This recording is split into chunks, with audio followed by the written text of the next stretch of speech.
All right, I want to welcome on my next guest. We got Seahawks legend I've got this written down because I got a lot here. We got the Steve Largent Award winner, the '93 Joe Green Great Performance Award winner, three-time Pro Bowler, two-time first-team All-Pro, a legendary linebacker, Mr. Chad Brown. Chad, is everything going for you? Everything is going fantastically. I guess as good as it can be, and it's such a coming off such a crazy year. But yes, me and mine are happy and healthy. Hopefully, same for you and yours. Yeah, you can't complain. Can't complain. Washington didn't win a playoff game; they normally don't, so it's not a really different year. So it's can't complain. But for the season, we got one more game. Recording this before the Super Bowl. I personally, I didn't think the season was gonna finish. I thought the cases would spike and they were just gonna scrap it. Somehow they put it all together, got it all under control, and we have a Super Bowl this week. How do you think the season's gone? I, like you, had my doubts about the season. I thought at some point, they were going to have to either kind of can the season or move to a bubble like the NBA did. I thought the cases would be so bad. Now here in Denver, I live in Denver. They had to go into a game without a quarterback. So now, it wasn't a whole lot made of that because they weren't a really good team. They weren't a playoff team. So there were some things that maybe were not necessarily fair from a competitive nature that had to happen because of COVID. But at the same time, to be where we are, not miss a week of football, not essentially miss a game. Games got rescheduled, but no games were missed. We are here, and the two teams who a lot of folks predicted would be here are here. So crazy season, lots of weird things happening, but in the end, I think the best football won. Interesting. Interesting. What was your main take outside of all the craziness with the COVID this season? What was your main takeaway? Something that kind of caught your attention, like, wow, I didn't see that coming. I think, well, I won't say I was surprised, but I think good coaches, whether it's college football or the NFL, found ways to keep going. Alabama was not affected by COVID in the same way that other teams were. I wonder why. They're a great program. They have players with discipline and went about and practice the proper protocols and all those kinds of things. Same in the NFL. Kansas City, obviously, it was looking to repeat, had a very strong incentive to do things the right way. Tampa Bay, same kind of thing. So I think the fact that the coaches who are the best on the field coaches also took care of the COVID stuff, which in some ways became an on the field issue, making sure that their guys were adhering to protocols, that they were following the rules, that they were wearing their masks, all those kinds of things. The more detailed you were as a coach, the better culture you built as a coach. It showed up not just on the field, but with COVID as well. And then you do radio broadcasts for the game, right? I'm pretty sure I've heard you on Westwood One.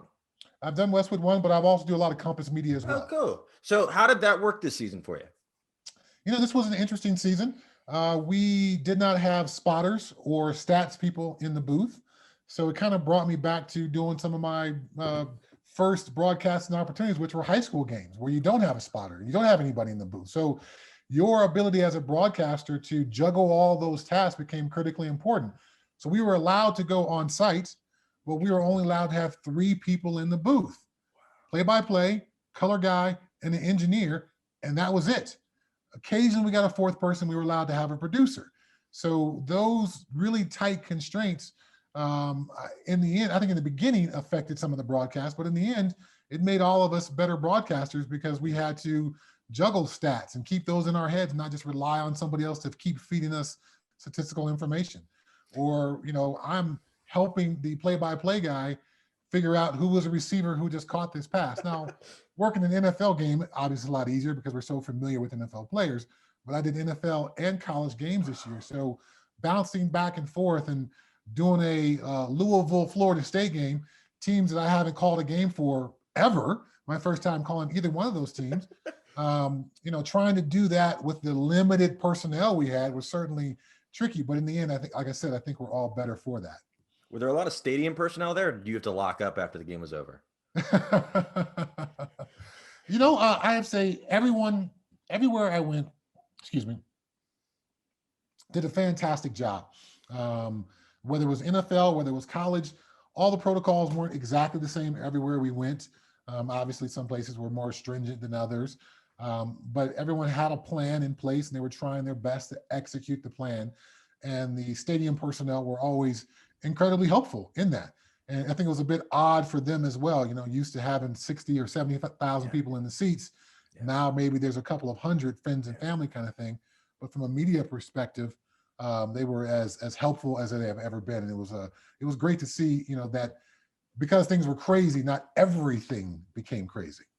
I know I was talking to, I don't know if you know Dan Hellie, who's with the NFL Network. Yes. I think he got the last minute call earlier in the season when Washington played Detroit, and he got it like 3 days in advance, and he had to kind of scramble to get a test and everything. Were your games more set out that you had more time to kind of get everything handled and then to get where you needed to go? We kind of scheduled the first month of the season figuring both college and NFL will make it through the first month. That was the hope of the executive producer with Compass. So it wasn't a whole lot of confidence on how it was all going to break down. And then after that, it literally became a week by week basis. So there were a couple of times where I had either just finished calling a game or I was in the middle of calling a game. And, at halftime, I look at my phone and it's like, oh, do you want to do KC Tampa Bay next week? Yes, I do. Okay. So, because it was obviously, games were being scheduled and rescheduled. In college football, teams were canceling some games.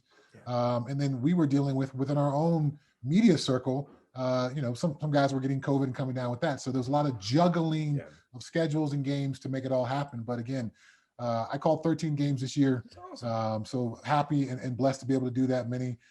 Most of them in the NFL. And like I said, the NFL completed their season. So, here we are the last week of the season and a chance to reflect back on what could have been a no season, but happy it ended up being what it was.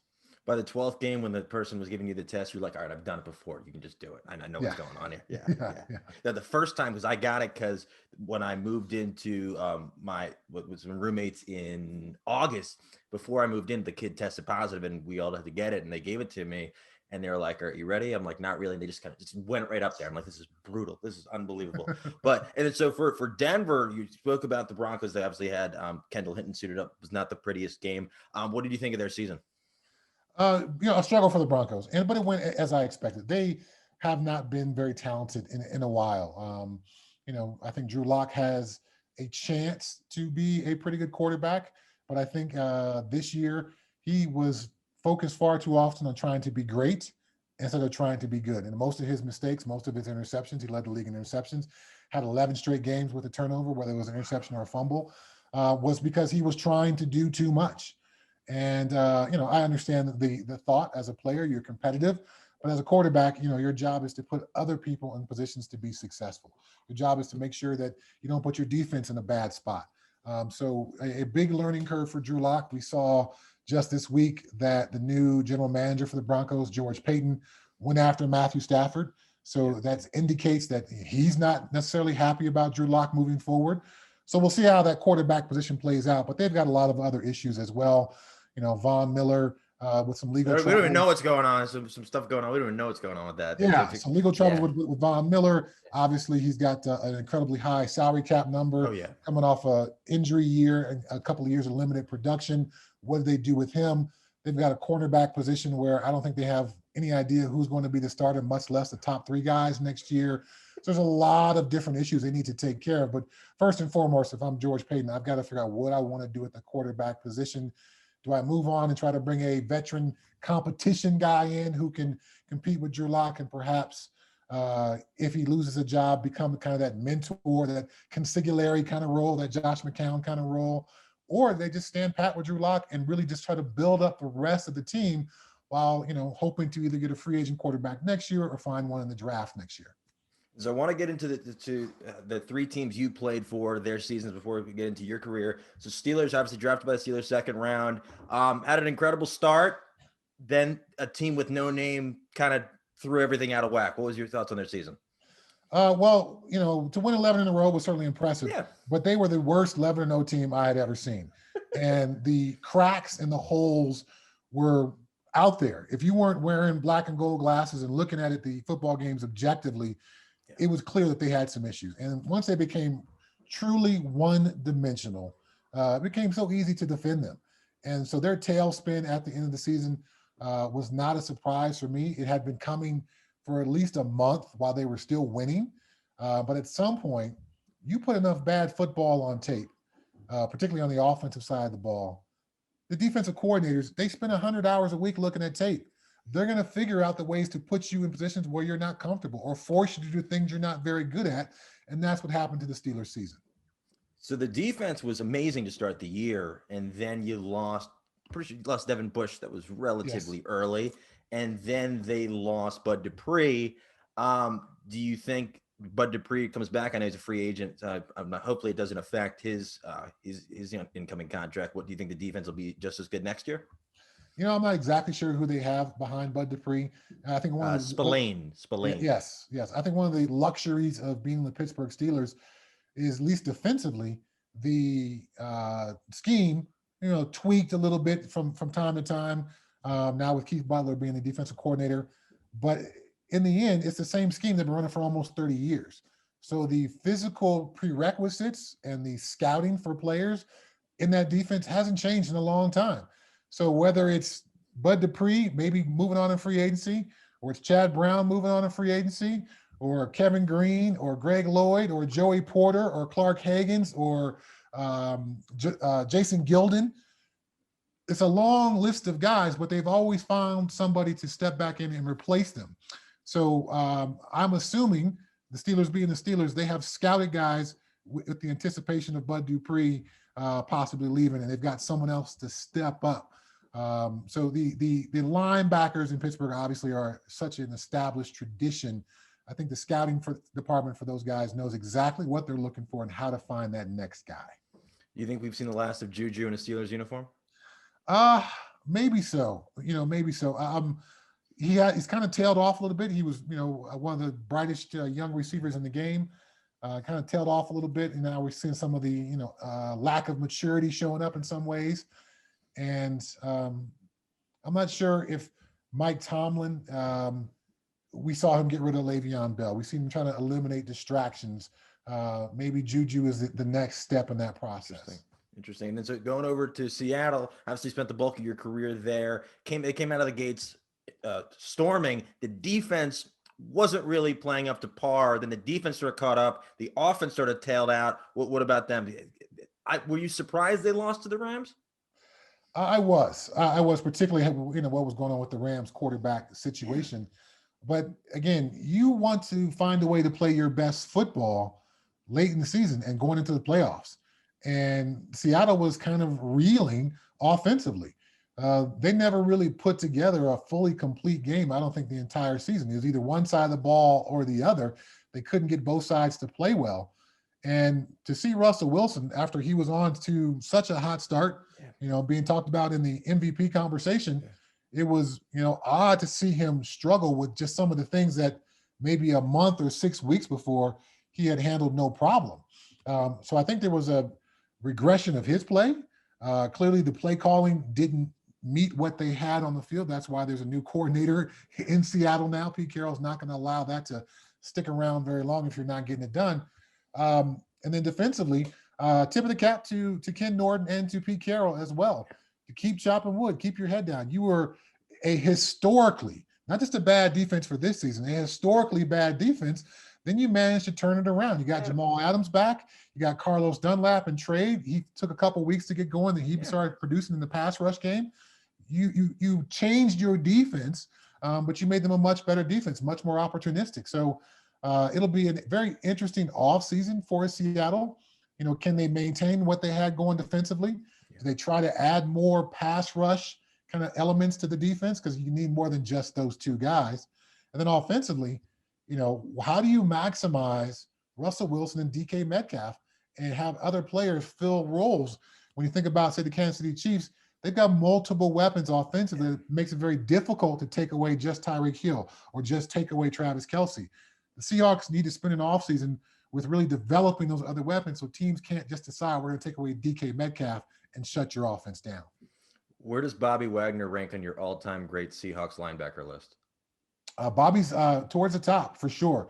Remarkable consistency, a student of the game, great feel for the game. There's so much to like about him, whether it's in the run game, whether it's in coverage or getting after the quarterback. Tremendous respect for Bobby and what he's been able to accomplish. He is on a Hall of Fame track.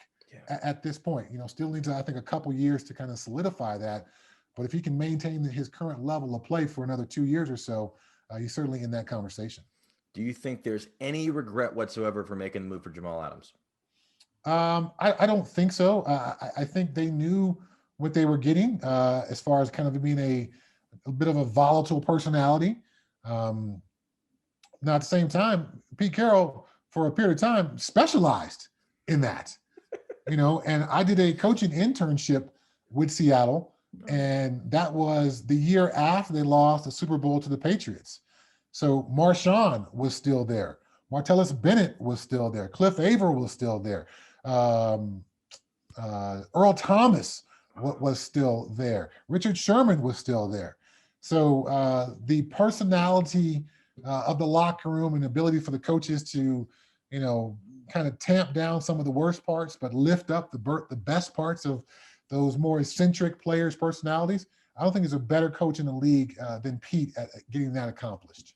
Would you like to see one of those former Legion of Boom, that era of Seattle defense guys, maybe join as a position coach just to kind of instill some new blood into the young guys? There is a major difference between being good at football and actually coaching football. And particularly now with how much players, if you're a good player, Earl Thomas, Richard Sherman, to use some Legion of Boom guys, those guys are going to make over 50, 60, $70 million in their career. I know they love football, but do they want to show up at 5 o'clock and not leave until midnight? That's a tough ask for a lot of people when they've got a huge nest egg to rely upon. There's far more things interesting in life than grinding and watching tape on how to figure out the Sean McVay offense. Well, the thing is, if you coach for the Seahawks, you get to figure out what kind of gum Pete Carroll likes to chew. So, I don't know. I can tell you that Pete varies it. He's got in the coach's locker room, there are multiple large containers of gum. And Pete, I think, will vary which pile he grabs out of. I hope somebody does a doctoral dissertation on that, because that'd be fantastic.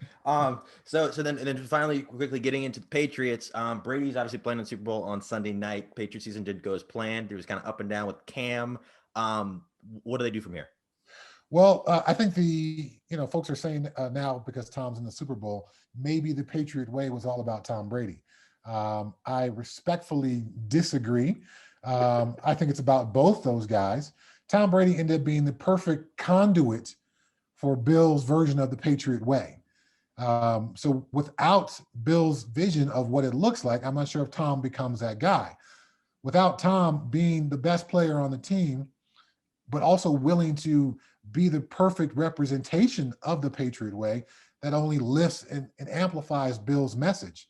How many all-time GOAT type of players are willing to sit in the front row of the meeting room and get yelled at to be an example to the rest of the team? Tom was, and Bill was able to utilize that to create a environment of accountability, of professionalism. If he's going to call out Tom Brady, I know he's definitely going to call out me. So I think Bill's got to find someone else who can kind of become that example. And the Patriot way certainly had a tremendous amount of success, and not all that success was just due to Tom Brady. Early on, they won some of those Super Bowls with defense. They won some of those Super Bowls being a running team, not just a passing team. And that team with Randy Moss and Wes Welker, they did not win a Super Bowl, one of Tom's finest years. So I think, again, the fact that they're now separated, it's easy to begin to poke holes.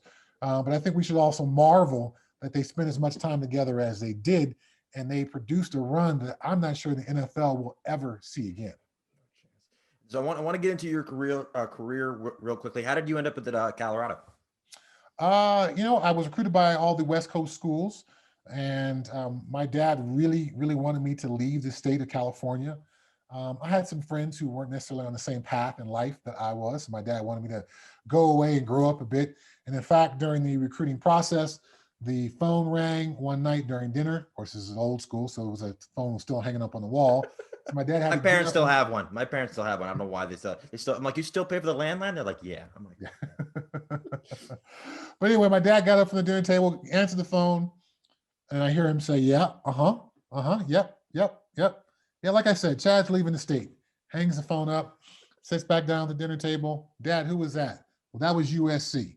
Okay, well, apparently this Chad leaving the state thing has now become pretty serious. This is, but in the end, well, while I had my fascination with some of those local schools in Southern California, Coach McCartney was building something special at the University of Colorado. And they had gotten some of the best players in the state of California the previous 2 years before I graduated. George Hemingway ended up being a fullback at Colorado, Eric Bieniemy, tailback, now obviously a much talked about NFL possible head coach candidate. Better be soon. Yes. And then also they were working on Darian Hagan, who was my class out of high school, but he was the #1 athlete in the state of California. So I was like, you got the best running back in California 2 years in a row. You got possibly the best athlete in California, considering you guys. I think something special is going on up in Boulder. So I was happy to be a part of that. And when you think about your college experience, I'm not sure if you could get more out of it than what I did. I got a job in my chosen profession, the NFL. I won a national championship. I won 4 Big 8 titles. I still live here in the state of Colorado. Ooh. I met my wife at the University of Colorado, right? And both my kids graduated from the University of Colorado. Cool. It's about as good of an experience as you could ever have. Absolutely no regrets about becoming a Buff. That's awesome. So I got questions from some Buffs fans. What was that Nebraska rivalry like? It was awesome. It was awesome, you know, because Colorado was kind of coming out of the bottom of the Big 8. Coach Mack had to manufacture a rivalry. And so rather than, you know, pointing to Iowa State or somebody like that, you know, he pointed at the top of the Big 8, Oklahoma and Nebraska specifically. So when the schedule came out, all Buff schedules that were printed, Nebraska was printed in red letters. It was the only one that was presented in red letters. Coaches weren't allowed to drive red cars. Players, we couldn't wear the color red into the football facility. So some of it is just so silly, but I give a tremendous tip of the cap to Coach Mack, because when you're trying to climb from the bottom of anything, you need to set your targets and your sights to the top. And that's exactly what he did. He pointed to Nebraska and said, we're going to build a program that's going to beat them. And not just once, we're going to continue to do this.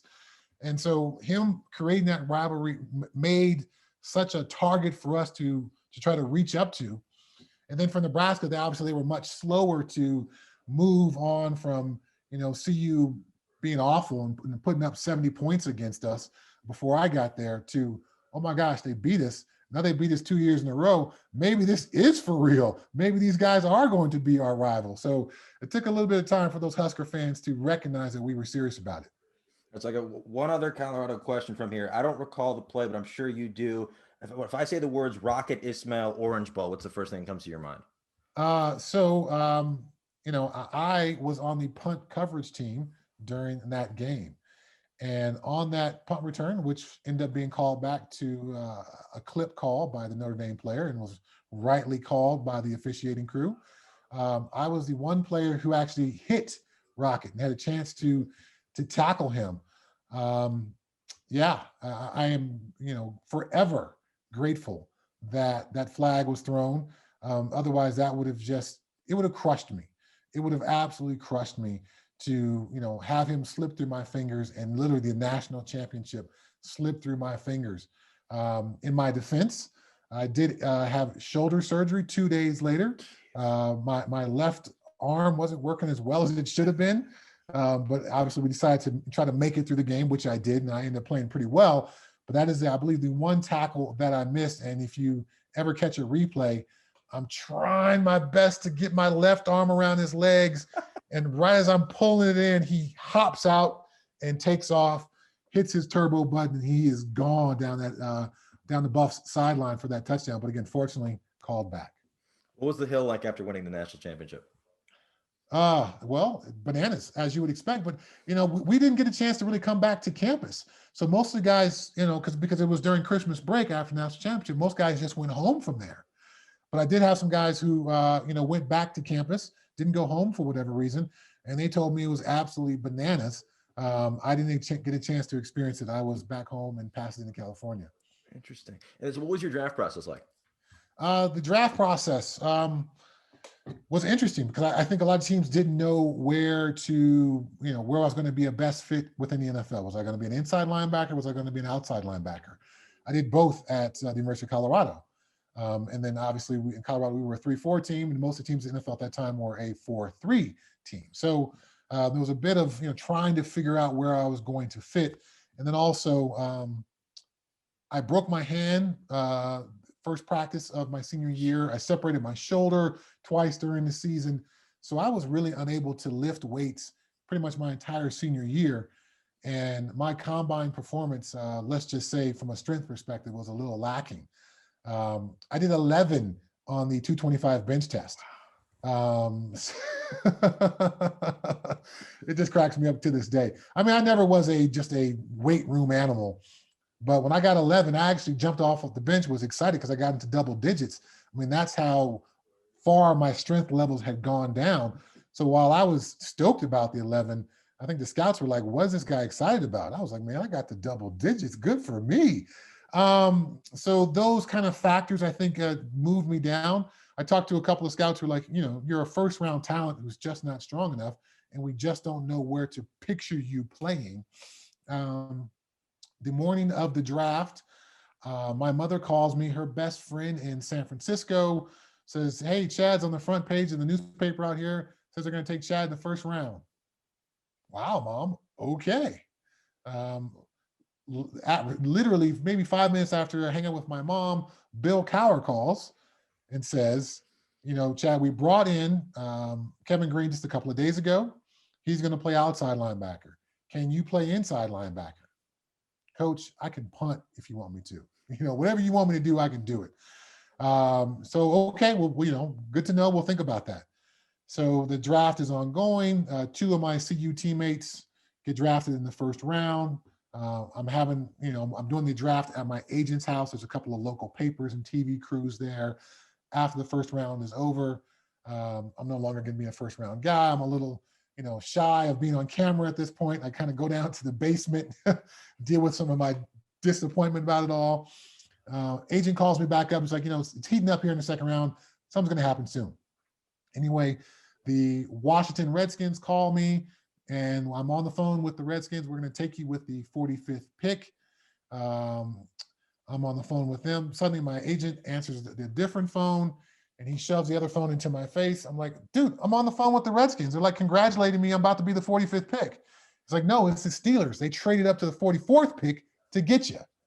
So we exchange phones. He gives the Redskins, or the Washington football team, their condolences, and I become a Pittsburgh Steeler. Washington finally did something right. They finally did something right. Snyder finally didn't come on off. Did you hear about this? He was coming in off his yacht to make picks. Finally, yes. He let somebody else take the pick, and Steelers went up and grabbed you. And then you brought him up. Can you talk about the late Kevin Greene, just how amazing of a person he was? Yeah, I've been blessed to play with some amazing teammates over the years, whether they were just pretty good players and awesome people, or Hall of Fame players. And Kevin was certainly both. A Hall of Fame player who was somehow a better dude, and to be at the services with his family and just kind of hear. I knew these things about Kevin, but to hear other people talk about some of these things. Kevin was in the National Guard. He jumped out of planes in the National Guard. So I mean, that's enough for one lifetime for some people. He wrestled in the WWE. Also enough for for one person to have in a lifetime. Oh, he was undrafted. He was a walk-on at Auburn, plays with Bo Jackson, ends up becoming an NFL player. That's enough for some people's life story. Gets drafted not in the first round, I think in the third or fourth round, also becomes a Hall of Fame player in the NFL. So all those things coupled into a good old Southern dude who called you wife, ma'am, and, would remember your kids' names and all that kind of stuff, and just was a wonderful teammate and mentor for me. He certainly will be missed. And, just to look at what a life fully lived was about, I certainly was inspired. And I want to try to, add some more notches to my belt as Kevin did. Yeah. So I have a question. So what made you decide to sign with the Seahawks? I thought the Seahawks were going to be going in the right direction. They were pretty much in agreement with Warren Moon that he was going to become their quarterback. I played against Warren as a Pittsburgh Steeler. I knew how difficult he was to deal with. They were talking to my Steeler teammate, Willie Williams, who ended up signing as a free agent as well. So I thought they were building something pretty special out there. I knew the new stadium was a possibility. Paul Allen's ownership wasn't solidified at that point, but it was definitely going in the right direction. And I thought, hey, you can have the third or fourth wealthiest man in America own your team. That's going to make things a lot easier. So eventually we were able to build a playoff team. And then the year after I left, they ended up going to the Super Bowl. I consider myself a big part of that building process. But those are the reasons why. Did it hurt that, they were towards the top of the financial picture? Of course it didn't hurt. The Steelers were in a bit of an odd spot. They didn't have a lot of luxury suites in Old Three River Stadium. So they didn't have a lot of extra money that other teams had. The Steelers had also given Greg Lloyd a pretty good big contract the year before. So they had a lot of money committed to the linebacker position. Levon Kirkland was going to be up. So they had to, Jerome Bettis was going to be a free agent at the same time that I was. So it was all these pieces that were coming together that made it very difficult for them to re-sign me, at least at the dollar figure that I thought, that I had earned due to my play. And also, let's not forget that my fourth year in Pittsburgh, the year before I went to Seattle, Greg Lloyd got hurt in the first game of the season against Jacksonville. I moved from inside linebacker to outside linebacker. Well, Greg Lloyd was coming back, and they had drafted Jason Gilden 2 years before. So they had outside linebackers. So I was going to have to go from being an all-pro, a Pro Bowler, some people's defensive player of the year, and then I got to move back to my old position. So it was just kind of a perfect storm of circumstances where it made it very difficult to go back to Pittsburgh. I have a question. Did you play with Lofa Tatupu in Seattle? Recurring guest of the show, Lofa Tatupu? I did not play with Lofa, but he was the assistant linebacker coach when I did my internship there. Oh, cool. So I got a chance to spend about 7 weeks with Lofa. Oh, cool. I got one question from some Seahawks fans. Hypothetical. Prime Chad Brown meets prime Marshawn Lynch in the hole one-on-one. Who wins the collision? Ooh. Marshawn has maybe the best in the hole feet of any running back I've ever seen. His ability to kind of chop down his strides, keep his base wide, have his power underneath him as he's going through the hole. I think I would get him down, but he probably would fall forward. Let's put it that way. Just because, he's done that to everybody else. I don't think I'd be much different. I was talking to Robert Turbin a couple weeks ago. I think Marshawn should be the next host of Jeopardy. I think it'd be electric. I think he's the most likable personality that we've seen in a long time. Do you think Mike Holmgren should be a Hall of Famer? Oh, wow. Super Bowl, obviously in Green Bay. Super Bowl loss in Seattle. It's always so difficult to establish what are the true standards for the Hall of Fame. And they seem to change over time. And they're, because some certain people get into the media, suddenly their, opportunity gets better to get into the Hall of Fame. I talked to Steve Atwater and I have the same age in our entire careers. Oh, cool. And Steve knew that he had to join the media just to increase his chances for the Hall of Fame. It ended up working for him. So I'm always a little dubious with, some of these folks who may be on the border between very, very good and Hall of Fame. I think Mike Holmgren was clearly a tremendous coach. But having, played for Bill Cowher and for Bill Belichick, if Bill Cowher gets in with one Super Bowl, does Mike Holmgren deserve to get in with one? Sure. Does every coach who's got one Super Bowl trophy, does he deserve to get in? So what are we calling the standards, and what makes you a true Hall of Famer as a coach? I can't say. I have a question. I saw somebody here. I saw you're a reptile guy. Is it true? This is true. Pets? Do you have any around that you could put in the screen, or are they in a different room? That was one of my other questions. I don't, but this is my company. This is one of our flyers. This is Ship Your Reptiles. And we ship reptiles for reptile breeders and producers all over the country. So I contract with FedEx, and I'm able to ship reptiles.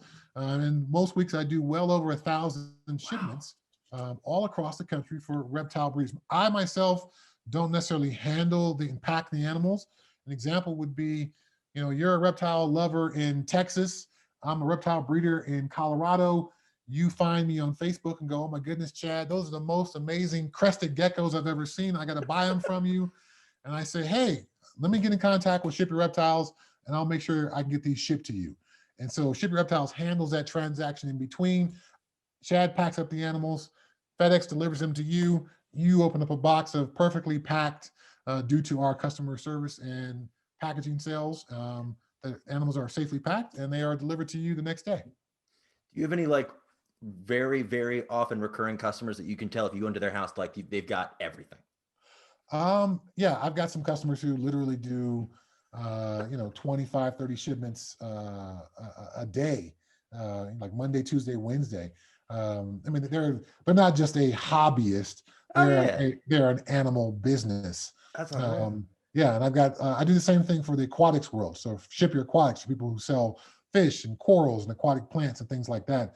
And so I have some folks who do coral, and you don't really breed coral. You grow it big and you cut it up, and each version becomes like a clone of itself. They fragment coral and send those pieces of coral all over the country. I have some coral folks who do probably 50 or 60 shipments a day. How'd you get involved with all that? I've always been an animal person. I've always enjoyed animals, the interaction with them. In fact, my childhood dream was to become a veterinarian. Oh, cool. CU did not have a vet program, nor did I think it was going to be really possible for me to be, engaged in such a, serious field of study while also trying to be a, kick butt football player. Yeah. So I've got two last questions for you. Who is the toughest guy to tackle in your whole career? Man. Eddie George would be up there. Eddie, was a really good sized running back, a little bit tall, 6'4", 235. Ran with high knees, elbows forward. So you're like, where do I even begin on somebody like that? Corey Dillon, when he was still young before he got to New England, and he had a great mix of power and speed. If you came soft, he ran you over. If you braced up for his power, he made a move and made you miss. So those are the more difficult guys. Played against Jerome a number of times. So that was always, difficult, sometimes, but Jerome was almost like tackling a big pillow. It didn't necessarily hurt, but it was just kind of hard getting your arms around it all. But I would say probably the toughest would just be Barry Sanders, because Barry could just make you miss. And if you were not perfectly aligned defensively, he could take that one misaligned guy, even if you're just a foot misaligned, and next thing you know, it's like, oh man, there's Barry down the sideline for 65 yards. So he would be the toughest. And my final question is, who do you think is the most underrated defensive player in the NFL today? Underrated defensive player in the NFL today? Whew. Man, that's a tough one. I did an internship with the 49ers a couple years back, and having all those first round picks in that defensive line room, and that was the room that I worked with, 5 first rounders in that room, was an incredible, talented group. And, I had not had a lot of experience watching DeForest Buckner, but he's the real deal. And I think, people will know about it. Obviously, Aaron Donald takes a lot of that defensive tackle glory and shine, as he should. Aaron Donald, I think, is, so far of everybody else at his position, it's not even laughable. But DeForest Buckner is a guy, I think, who does not get the credit that he deserves. He's a special player on the inside of anyone's defense. Do you think San Fran is regretting trading him for that first? When you have that many first round picks in the room, you've got to pick and choose. And I'm sure there's some regret, but the regret, I think for John Lynch and Kyle Shanahan, they can put their heads on the pillow comfortably at night, knowing that they were up against so many other issues. Salary cap, you got 5 first rounders in the room. You can't keep them all. You can't pay everybody. You got other pieces of your team you need to build up. So I think it was just the looking around, what do we do? Who's a guy who can bring us the most value back if we were to lose them? And I think that's how that decision was made. Do you think a similar situation is going to happen in Washington in the near future, knowing they chose 4 defensive linemen in the first round? Oh, sure. Absolutely. I mean, because the not only are you a first rounder and you've been paying this guy big money, but when the money comes in for the next contract, part of being a first rounder is you typically get a little bit more on the second contract as well. So that makes it almost an untenable situation for the Washington football team. They've got to find a way to do similar to what the 49ers did, maybe get rid of one of those pieces, and get rid of is probably not the right word, move one of those pieces for what they can get the maximum value back for. Would you think a team trading more than 2 firsts for Deshaun Watson is a bad move? I don't think so. I don't think so at all. What the Lions got for Matt Stafford, I think that's where the conversation starts for Deshaun Watson. Deshaun Watson is obviously younger, a better athlete, gives you a different skill set as an offense. I mean, he literally can be your quarterback for the next 10 years. So the Matt Stafford is a bit more of a short-term rental. Not everybody's going to be Tom Brady playing into their 40s. But Deshaun Watson, again, I think you can kind of book him under center at least for the next 8 years. The longer window that you have him makes that value of those 2 first-round picks pretty equal for me. Absolutely. That's really all the questions I really have for you. How can people find you on social media? Obviously, find your business. I'll put a link to that when I post it, but just keep up with you and everything that's going on with you. You can always find me on Twitter at ChadBrown94. I'm in the midst of formatting my social media presence. I'll be doing a podcast. Oh, cool. That will be football based, called "A Little Knowledge is Dangerous," which is a line from a Eric B. and Rakim song, but I think applies to football in great ways. I'll be doing an animal podcast as well called Living Art. And based on those podcasts, I'll be really pushing all that stuff to some new media platforms. But for now, ChadBrown94 on Twitter.